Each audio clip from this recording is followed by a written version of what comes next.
नमस्कार मित्रांनो, सातबाऱ्याला आधार लिंक करण्याचे फायदे काय, नाही केले तर तोटे काय, त्याचप्रमाणे याचा ID पासवर्ड हा कुठून भेटेल आणि याची लिंक करण्याची प्रोसेस काय असेल याची संपूर्ण माहिती आपण पाठीमागील व्हिडिओमध्ये पाहिलेली आहे। तो व्हिडिओ पाहिलेला नसेल तर त्याची लिंक आपणास खाली डिस्क्रिप्शन बॉक्समध्ये देण्यात आलेली आहे, तो व्हिडिओ आपण पाहून घ्या। तर आजच्या व्हिडिओमध्ये सातबाऱ्याला आधार लिंक करण्याची जी काही प्रोसेस आहे ही थोडीशी आता बदललेली आहे। तर यामध्ये कोणता बदल झालेला आहे ते आपण बघणारच आहोत। तर त्यासाठी आपल्याला येथे आधार नंबर हा टाकून येथे सर्च करायचे आहे।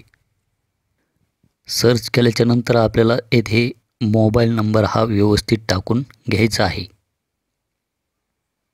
मोबाईल नंबर टाकल्याच्या नंतर हा जो काही चौकोन दिसत आहे याच्यावर क्लिक करून आपल्याला ओके करायचे आहे। तर मोबाईल नंबर अपडेट सक्सेसफुली असा खाली मेसेज शो होईल। त्यानंतर येथे त्या शेतकऱ्याचे नाव दाखवले जाईल, आधार नंबर कन्सेंट स्टेटसमध्ये पेंडिंग दाखवत आहे, विलेज नेम दाखवले जाईल, टेम्पररी FID हा आपल्याला इथे दाखवला जाईल। त्यानंतर येथे लँड ID म्हणजे जे काही त्या शेतकऱ्याचे गट आहे सातबाऱ्यावरील त्याची माहिती येथे दाखवली जाईल। त्यानंतर आपल्याला इथे खाली सीक कन्सेंट याच्यावर क्लिक करायचे आहे। त्यानंतर या ज्या काही टर्म्स अँड कंडिशन आहे या आपल्याला वाचून घ्यायचे आहे आणि ॲक्सेप्ट करायचे आहे।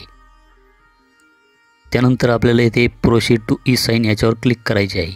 त्यानंतर OTP बेस्ड ऑथेंटिकेशन आणि फेस ऑथेंटिकेशन या दोन माध्यमातून आपण त्या शेतकऱ्याची KYC ही करू शकतात। तर मी इथे OTP बेस्ड ऑथेंटिकेशन याच्यावर क्लिक करून घेतो। तर आपल्याला इथे आता डायरेक्ट हस्ताक्षर नावाचं जे काही ॲप आहे इथे आपल्याला रिडायरेक्ट केलं जाईल। तर हा एक बदल या ॲपमध्ये झालेला आहे आणि हे जे काही ॲप आहे हे आता Google Play Storeवर पण उपलब्ध आहे।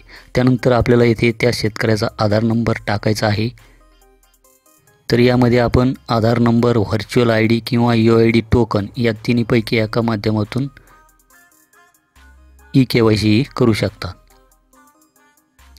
तर मी इथे आधार नंबर हा टाकून घेतो। त्यानंतर इथे आधार OTP याच्यावर आपल्याला क्लिक करायचे आहे। त्यानंतर आपल्याला येथे OTP टाकून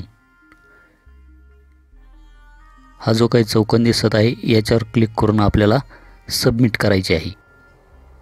आपल्याला परत येथे पाठीमागे रिडायरेक्ट केलं जाईल। तर येथे आपण पाहू शकतात की कन्सेंट सक्सेसफुली टेकन। त्यानंतर आपल्याला परत एकदा प्रोसीड टू KYC याच्यावर क्लिक करायचे आहे।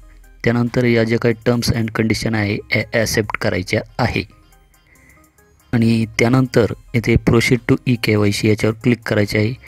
परत एकदा OTP बेस्ड ऑथेंटिकेशन याच्यावर क्लिक करायचे आहे। परत एकदा आपल्याला इथे जनरेट OTP याच्यावर क्लिक करायचे आहे। त्यानंतर परत त्या मोबाईलवर एक OTP चालल्या जाईल। तो OTP आपल्याला टाकून इथे व्हेरीफाय OTPवर क्लिक करायचे आहे। तर इथे KYC सक्सेसफुली कंप्लीटेड अशा प्रकारचा मेसेज शो होईल आणि कन्सेंट स्टेटसमध्ये इथे सक्सेसफुल असा मेसेज येथे दाखवेल। तर अशा प्रकारे आपण KYC ही करून घ्यायची आहे। तर हे होतं एक छोटंसं अपडेट या व्हिडिओमध्ये। भेटूया अशाच एका नवीन अपडेट नवीन व्हिडिओमध्ये। धन्यवाद।